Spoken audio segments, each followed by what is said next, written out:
નમસ્કાર મિત્રો, અમારા વિડીયોમાં આપ સૌનું હાર્દિક સ્વાગત છે. મિત્રો, આજે આપણે વાત કરવાના છીએ સવારના લગભગ 9:30 વાગ્યા હતા. અમદાવાદના સૌથી મોટા બિઝનેસ પાર્કમાં આવેલી વર્ધમાન ગ્રુપની ચોથી માળની ઓફિસમાં આજે સામાન્ય દિવસ કરતાં ઘણી વધારે ભીડ હતી. દેશની જાણીતી કંપનીમાં મેનેજરની પોસ્ટ માટે ઇન્ટરવ્યૂ રાખવામાં આવ્યું હતું અને શહેરના અલગ અલગ વિસ્તારોમાંથી યુવાન યુવતીઓ મોંઘા સૂટ, ચમકતા શૂઝ અને હાથમાં ફાઇલ લઈને ત્યાં પહોંચી ગયા હતા. રિસેપ્શન પાસે બેઠેલી યુવતી એક પછી એક ઉમેદવારના નામ ચેક કરી રહી હતી. અંદર વેઇટિંગ એરિયામાં લગભગ 50 જેટલા ઉમેદવારો બેઠા હતા. કોઈ પોતાનો રેઝ્યુમે ફરીથી વાંચી રહ્યો હતો, કોઈ મોબાઈલમાં છેલ્લી ઘડીએ કંપની વિશે માહિતી જોઈ રહ્યો હતો, તો કોઈ અરીસામાં પોતાનો ટાઈનો ગાંઠ બરાબર છે કે નહીં તે જોઈ રહ્યો હતો. એ સમયે ઓફિસના મુખ્ય દરવાજેથી એક માણસ ધીમે ધીમે અંદર આવ્યો. ઉંમર લગભગ 50ની આસપાસ હશે. શરીર પર ધોવાઈને રંગ ગુમાવી ચૂકેલું સફેદ શર્ટ, ખભા પર જૂની કપડાની થેલી, ચહેરા પર ધૂળ અને થાક, વાળ થોડા વિખરાયેલા અને પગમાં એટલી જૂની ચંપલ કે જાણે વર્ષોથી કોઈએ તેને બદલી જ ન હોય. એ માણસે દરવાજા પાસે ઊભા રહીને આખી ઓફિસ તરફ જોયું. રિસેપ્શન તેની ઉપરની નીચે સુધી જોયો અને પૂછ્યું, કોણ જોઈએ છે? માણસે શાંતિથી કહ્યું, મારું નામ દેવરાજ સિંહ છે. આજે અહીં ઇન્ટરવ્યૂ છે. રિસેપ્શન થોડા સમય માટે ચૂપ રહી. પછી તેણે કોમ્પ્યુટર તરફ જોઈને કહ્યું, ઇન્ટરવ્યૂ માટે? દેવરાજે માથું હલાવ્યું. બાજુમાં બેઠેલા બે ઉમેદવારો ધીમેથી હસવા લાગ્યા. એકબીજા કાને કહ્યું, લાગે છે કંપનીમાં નોકરી નહીં, મદદ માંગવા આવ્યો છે. બીજાએ કહ્યું, આવા લોકો પણ હવે મેનેજર બનવા લાગે છે.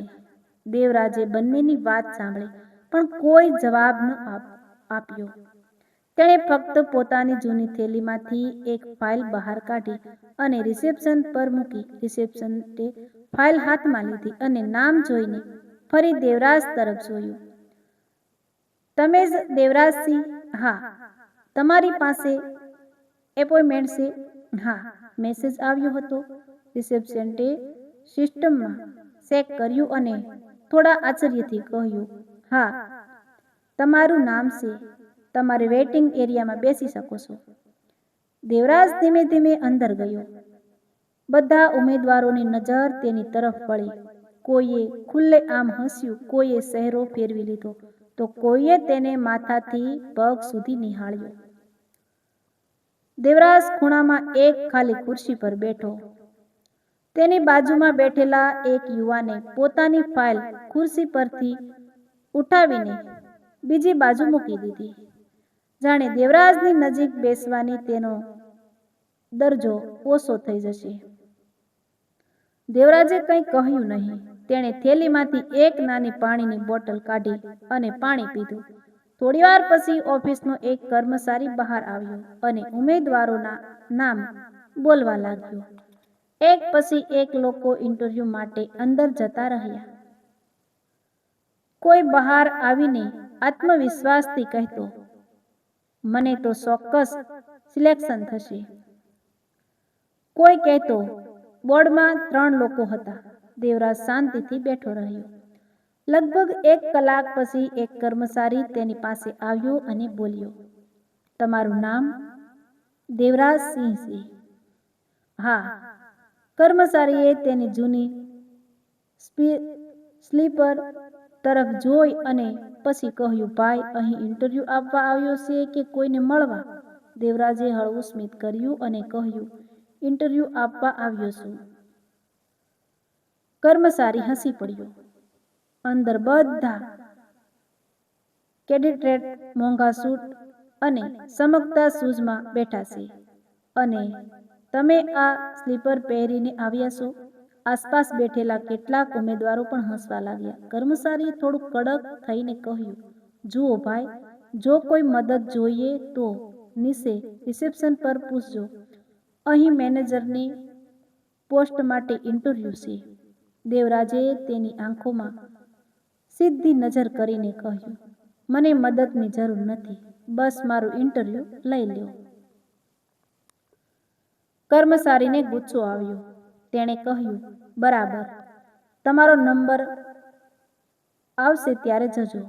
દેવરાજ ફરી શાંત થઈ ગયો, પરંતુ કોઈને ખબર નહોતી કે આ માણસની શાંતિ પાછળ કેટલા વર્ષોની આગ દટાયેલી હતી. કોઈને ખબર નહોતી કે જેના પગમાં આજે જૂની સ્લીપર હતી, એ જ પગ ક્યારેક આ કંપનીના સૌથી મોટા પ્રોજેક્ટના પાયામાં ઊભા રહ્યા હતા. કોઈને ખબર નહોતી કે જે માણસને બધા ગરીબ સમજીને હસી રહ્યા હતા, એ માણસનું એક નામ સાંભળતા જ આ કંપનીનો સૌથી મોટો માલિક પોતાના ખુરશી પરથી ઊભો થઈ જવાનો હતો. લગભગ 12 વાગ્યે આખરે ઇન્ટરવ્યૂ રૂમમાંથી અવાજ આવ્યો, દેવરાજ સિંહ. દેવરાજ ઊભો થયો. તેણે પોતાની જૂની ફાઇલ હાથમાં લીધી અને દરવાજા તરફ ચાલ્યો. એક ઉમેદવારે મજાક કરતા કહ્યું, ભાઈ, અંદર જઈને માલિકને પણ કહી દેજો કે સૂટ ખરીદવાના પૈસા નથી. બીજા ઉમેદવારોએ હસવાનું શરૂ કર્યું. દેવરાજ એક ક્ષણ માટે અટક્યો, પાછળ વળ્યો અને કહ્યું, કપડાં માણસની ઓળખ નથી કરતા. માણસ પોતાના કર્મોથી કપડાની કિંમત વધારતો હોય છે.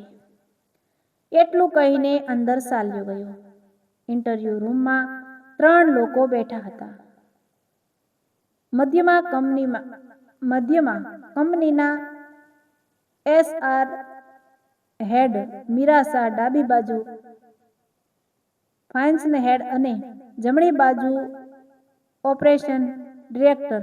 મીરાએ દેવરાજને જોઈને થોડું આશ્ચર્ય વ્યક્ત કર્યું. તેણે ફાઇલ ખોલી અને કહ્યું, મિસ્ટર દેવરાજ, તમે જાણો છો કે આ પોસ્ટ માટે અમને ઓછામાં ઓછા 15 વર્ષનો મેનેજમેન્ટ અનુભવ જોઈએ.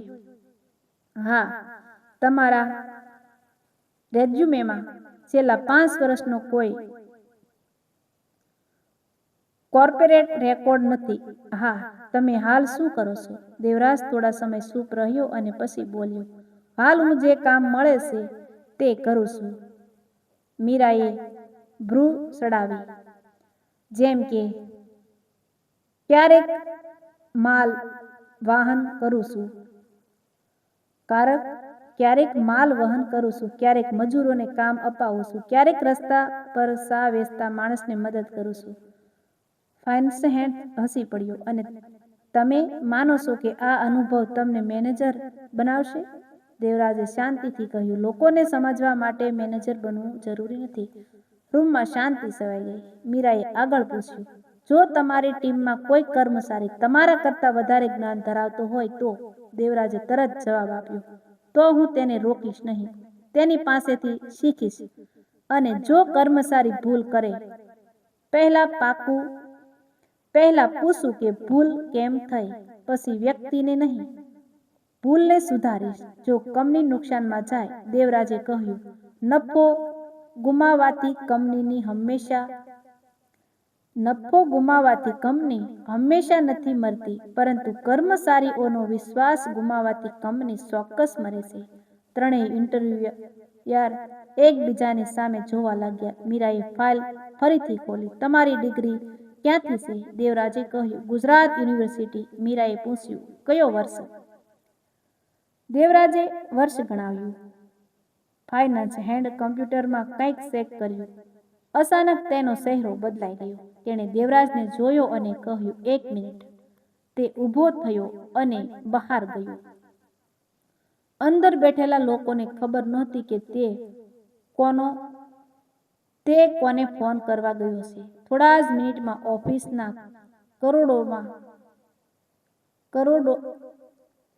ઓફિસના કોરિડોરમાં અચાનક ગભરાટ ફેલાયો. લોકો એકબીજાને પૂછવા લાગ્યા કે શું થયું. મુખ્ય કેબિનમાંથી કંપનીના માલિક વિક્રમ મહેતા ઝડપથી બહાર આવ્યા. વિક્રમ મહેતા આ કંપનીના સ્થાપક હતા. કરોડોનો બિઝનેસ, શહેરમાં અનેક ઓફિસો અને દેશમાં અનેક પ્રોજેક્ટ ઓફિસમાં તેમનો દરજ્જો એવો હતો કે તેમની મંજૂરી વગર કોઈ મોટો નિર્ણય થતો નહીં. પરંતુ આજે તેઓ એટલી ઝડપથી ચાલી રહ્યા હતા કે તેમના પર્સનલ આસિસ્ટન્ટને પણ પાછળ દોડવું પડતું હતું. તેઓ સીધા ઇન્ટરવ્યૂ રૂમમાં પહોંચ્યા. દરવાજો ખોલ્યો. તેમની નજર દેવરાજ પર પડી. એક સેકન્ડ માટે તેઓ થંભી ગયા. તેઓ પથ્થર બની ગયા. પછી તેમના હાથમાંથી ફાઇલ નીચે પડી ગઈ. તેઓ ધીમે ધીમે દેવરાજ તરફ આગળ વધ્યા. દેવરાજ ઊભો થયો. વિક્રમ મહેતા તેની સામે પહોંચ્યા અને અચાનક તેના પગ પાસે બેસી ગયા. સાહેબ, મીરા ચોંકી ગઈ. ફાઇન્સ હેન્ડની આંખો પહોળી થઈ ગઈ. બહાર ઉભેલા કર્મચારીઓ દોડીને દરવાજા પાસે આવી ગયા. વિક્રમ મહેતા દેવરાજના પગ પકડીને બોલ્યા, દેવરાજભાઈ, તમે મને માફ કરી દો. આખી ઓફિસમાં સન્નાટો છવાઈ ગયો. દેવરાજે તરત તેમને ઊભા કર્યા. વિક્રમ, આ શું કરો છો? વિક્રમની આંખોમાં આંસુ આવી ગયા. આજે 20 વર્ષ પછી તમને જોઈ રહ્યો છું. હું તમને કેવી રીતે ભૂલી શકું? બહાર ઉભેલા કર્મચારીઓ એકબીજાને જોવા લાગ્યા. થોડીવાર પહેલા જે માણસને તેઓ ભિખારી સમજી રહ્યા હતા, તેના પગે કંપનીનો માલિક પડી ગયો હતો. વિક્રમ મહેતાએ બધાની સામે કહ્યું, તમને ખબર છે આ માણસ કોણ છે? કોઈએ જવાબ ન આપ્યો. વિક્રમે ધીમા અવાજે કહ્યું, આ કંપનીની આજે જે છે તેનું અડધું શ્રેય મારા નામે છે અને બાકીનું અડધું આ માણસના પરસેવાને. દેવરાજે માથું નીચે કર્યું. વિક્રમ બોલ્યો, 20 વર્ષ પહેલા હું આ કંપની શરૂ કરવા માટે સંઘર્ષ કરી રહ્યો હતો. મારી પાસે પૈસા હતા પણ અનુભવ નહોતો. બેંક લોન મળતી નહોતી. મજૂરો મને વિશ્વાસ કરતા નહોતા. એક દિવસ હું એક નાની ફેક્ટરીની બહાર બેસીને રડી રહ્યો હતો. ત્યારે એક માણસ મારી પાસે આવ્યો અને પૂછ્યું, શા માટે રડો છો? એ માણસ દેવરાજ હતો. બધા લોકો શાંતિથી સાંભળતા રહ્યા. વિક્રમે કહ્યું, દેવરાજે મને કહ્યું હતું, પૈસા ખૂટે તો માણસ પૈસા ઉધાર લેશે, પરંતુ હિંમત ખૂટે તો આખી જિંદગી ઉધાર થઈ જાય છે. તેણે પોતાની બચતમાંથી મને પૈસા આપ્યા. પોતાના ઓળખાણના વેપારીઓને મારી ગેરંટી આપી. મજૂરોને સમજાવ્યા અને સૌથી મોટી વાત, જ્યારે કંપનીનો પહેલો મોટો કોન્ટ્રાક્ટ મળ્યો ત્યારે તેણે પોતાના નામે રહેલી જમીન ગીરવે મૂકી હતી. રૂમમાં બેઠેલા દરેક માણસની આંખો દેવરાજ તરફ હતી. દેવરાજે ધીમેથી કહ્યું, એ વખતે મિત્રતા હતી. વિક્રમ, આજે એનો હિસાબ શું કરશો? વિક્રમ બોલ્યો, હિસાબ ક્યારેય ચૂકવાયો નથી. પછી તેમણે એક જૂની તસવીર બહાર કાઢી. તસવીરમાં 2 યુવાન ઊભા હતા. એક વિક્રમ અને બીજો દેવરાજ. બંનેના કપડાં સાદા હતા, પરંતુ ચહેરા પર સપનાઓ હતા. વિક્રમે કહ્યું, પછી એક દિવસ બધું બદલાઈ ગયું. કંપની વધવા લાગી. મોટા લોકો જોડાયા. વિક્રમ શહેરના મોટા ઉદ્યોગપતિ બની ગયા. દેવરાજ કંપનીની અંદરની વ્યવસ્થા સંભાળતો હતો. પરંતુ એક રાતે કંપનીના પૈસામાં મોટો ગોટાળો થયો. કાગળોમાં દેવરાજની સહી હતી. બધા પુરાવા તેની વિરુદ્ધ હતા. વિક્રમે પૂછ્યું, તમે પૈસા લીધા? દેવરાજે કહ્યું, ના, પરંતુ કંપનીના કેટલાક ભાગીદારોને દેવરાજને બહાર કરવો હતો. તેમણે વિક્રમને સમજાવ્યું કે દેવરાજ કંપનીને નુકસાન પહોંચાડી રહ્યો છે. દેવરાજે વારંવાર કહ્યું, મારા પર વિશ્વાસ રાખ. પરંતુ વિક્રમ એ સમયે એટલા મોટા દબાણમાં હતો કે તેમણે દેવરાજને કંપનીમાંથી કાઢી મૂક્યો. દેવરાજે કોઈ વિરોધ કર્યો નહીં. તેણે માત્ર એક વાત કહી હતી, વિક્રમ, એક દિવસ સત્ય સામે આવશે. એ દિવસે મને શોધવા નહીં આવશો, કારણ કે હું કદાચ ત્યાં નહીં હોઉં. અને એ જ દિવસે દેવરાજ શહેર છોડીને ચાલ્યો ગયો. વિક્રમની આંખોમાં આંસુ આવી ગયા. મને ખબર નહોતી કે તે કાગળો ખોટા હતા. મને ખબર નહોતી કે ગોટાળો કરનાર મારા જ ભાગીદારો હતા. જ્યારે મને સત્ય ખબર પડી ત્યારે દેવરાજ ઘણો દૂર જઈ ચૂક્યો હતો. દેવરાજ શાંતિથી સાંભળતો રહ્યો. વિક્રમે કહ્યું, હું તમને વર્ષો સુધી શોધતો રહ્યો. દેવરાજે હળવું સ્મિત કર્યું. શોધતા તો રહ્યા, પણ કદાચ ગરીબ દેવરાજને શોધતા રહ્યા. આજે તમે એ માણસને જોઈ રહ્યા છો જેને તમે 20 વર્ષ પહેલા ગુમાવ્યો હતો. વિક્રમે પૂછ્યું, તમે પાછા કેમ આવ્યા? દેવરાજે કહ્યું, નોકરી માટે. વિક્રમ ચોંક્યા. તમારે મારી કંપનીમાં નોકરી કરવી છે? દેવરાજ બોલ્યો, હા, કારણ કે હું ભીખ માંગવા નથી આવ્યો. હું મારી મહેનત વેચવા આવ્યો છું. આ શબ્દોએ વિક્રમને અંદરથી હસમસાવી દીધા. તેમણે કહ્યું, આ કંપનીમાં તમારે નોકરી નહીં કરવી. તમારે જે સ્થાન જોઈએ તે સ્થાન તમારું છે. દેવરાજે માથું હલાવ્યું. મને કોઈ ખુરશી નથી જોઈતી. મને ફક્ત એક તક જોઈએ છે કે આ કંપનીમાં કામ કરતા એવા લોકો માટે કંઈક કરી શકું જેમણે મારી જેમ ક્યારેક અપમાન સહન કર્યું હોય. વિક્રમ બોલ્યા, તમે આજે પણ એ જ છો. દેવરાજે કહ્યું, માણસ પાસે પૈસા ન રહે તો ગરીબ બને છે, પરંતુ માણસ પાસે માનવતા ન રહે તો ખરેખર ગરીબ બને છે. બહાર ઉભેલા બધા કર્મચારીઓ માથું નીચે કરી રહ્યા હતા, ખાસ કરીને એ જ કર્મચારી જેણે થોડા સમય પહેલા દેવરાજને કહ્યું હતું, અહીં ઇન્ટરવ્યૂ આપવા આવ્યો છો કે કોઈને મળવા? તે ધીમે ધીમે અંદર આવ્યો અને દેવરાજ સામે હાથ જોડ્યા. મને માફ કરી દેજો, મને માફ કરી દેજો. દેવરાજે કહ્યું, માફી ત્યારે માંગવી જ્યારે ભૂલ સમજાય. આજે તમે સમજી ગયા છો એટલે વાત પૂરી. પરંતુ વાર્તા અહીં પૂરી થવાની નહોતી. દેવરાજે વિક્રમને એક જૂની ફાઇલ આપી. આ ખોલો. વિક્રમે ફાઇલ ખોલી. અંદર 20 વર્ષ જૂના દસ્તાવેજો હતા, ગોટાળાના મૂળ પુરાવા. દેવરાજે ક્યારેય તેને નષ્ટ કર્યા નહોતા. તેણે કહ્યું, મેં આ ફાઇલ સાચવી રાખી હતી કારણ કે મને ખબર હતી કે એક દિવસ સત્યને તમારી સામે આવવું જ પડશે. વિક્રમની આંખો ભરાઈ આવી. વિક્રમની આંખો ભરાઈ ગઈ.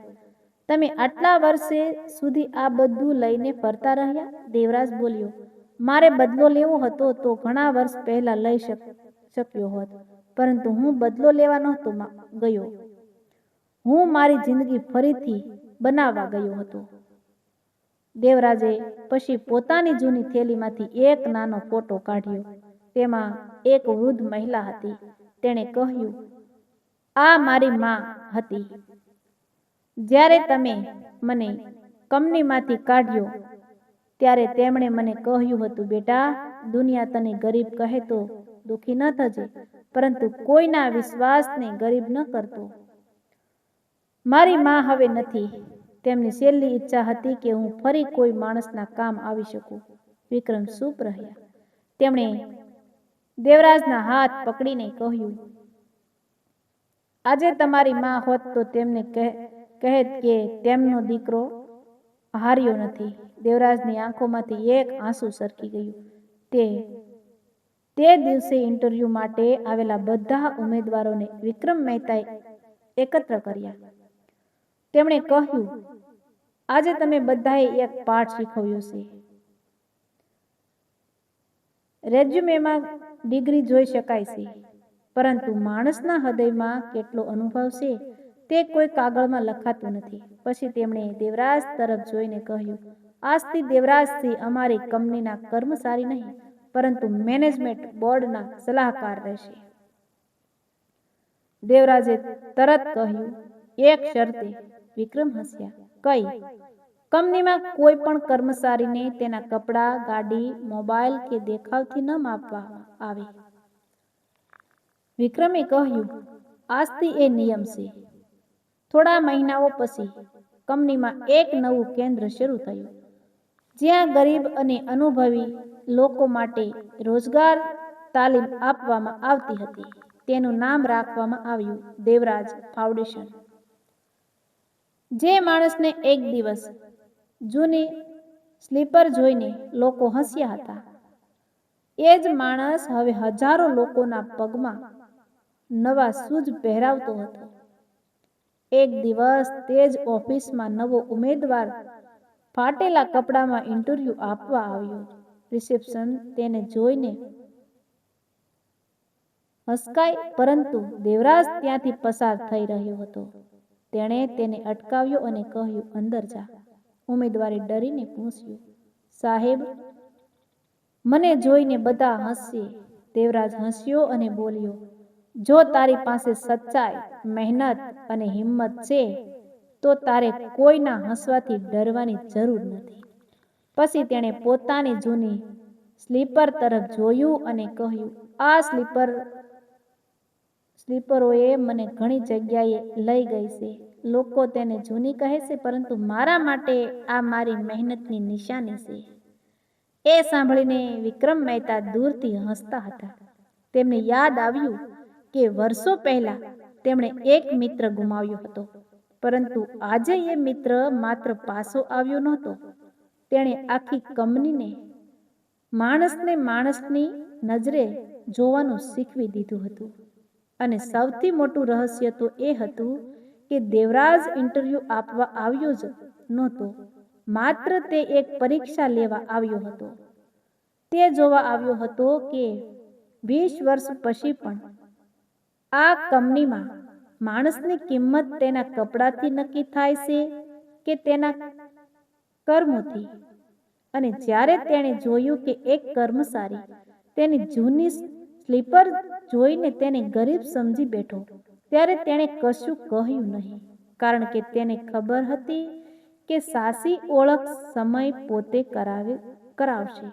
સાંજે ઓફિસમાંથી નીકળતી વખતે વિક્રમે દેવરાજને કહ્યું, આજે તમે ઇન્ટરવ્યૂ આપવા આવ્યા હતા અને હું તમારી સામે હારી ગયો.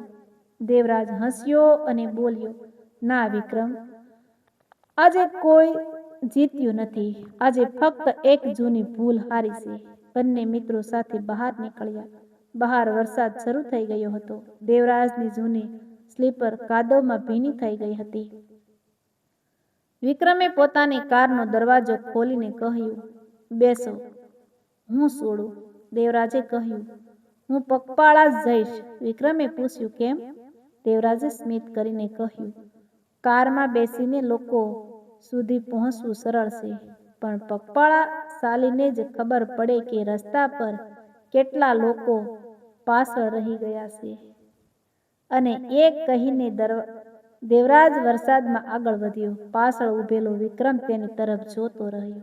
એ દિવસથી કંપનીમાં એક નિયમ લાગુ થયો, કોઈ વ્યક્તિના કપડાં જોઈને તેનો દરજ્જો નક્કી નહીં કરવો, કારણ કે એ કંપનીના માલિકે પોતાની આંખે જોઈ લીધું હતું કે ક્યારેક જૂની સ્લીપર પહેરીને આવતો માણસ જ આખી કંપનીના ભાગ્યને નવી દિશા આપી શકે છે. અને કદાચ આ જ જિંદગીનો સૌથી મોટો સત્ય છે. માણસ કેટલો ગરીબ દેખાય છે એ મહત્વનું નથી. માણસની અંદર કેટલું મોટું હૃદય અને કેટલો ઊંડો અનુભવ છે એ મહત્વનું છે. તેથી ક્યારેય કોઈને તેના કપડાં, જૂતા, ગાડી કે દેખાવથી ન આંકશો, કારણ કે જે વ્યક્તિ આજે તમારી સામે સામાન્ય બનીને ઊભી છે, કદાચ તેની પાછળ એવી કહાની છુપાયેલી હોય કે તેનું એક નામ સાંભળતા જ કરોડોની કંપનીનો માલિક પણ પોતાની ખુરશી છોડીને તેના પગે પડી જાય. તો મિત્રો, જો વિડીયો પસંદ આવ્યો હોય તો લાઈક, શેર અને સબસ્ક્રાઈબ જરૂર કરી દેજો આવા જ નવા વિડીયો જોવા માટે.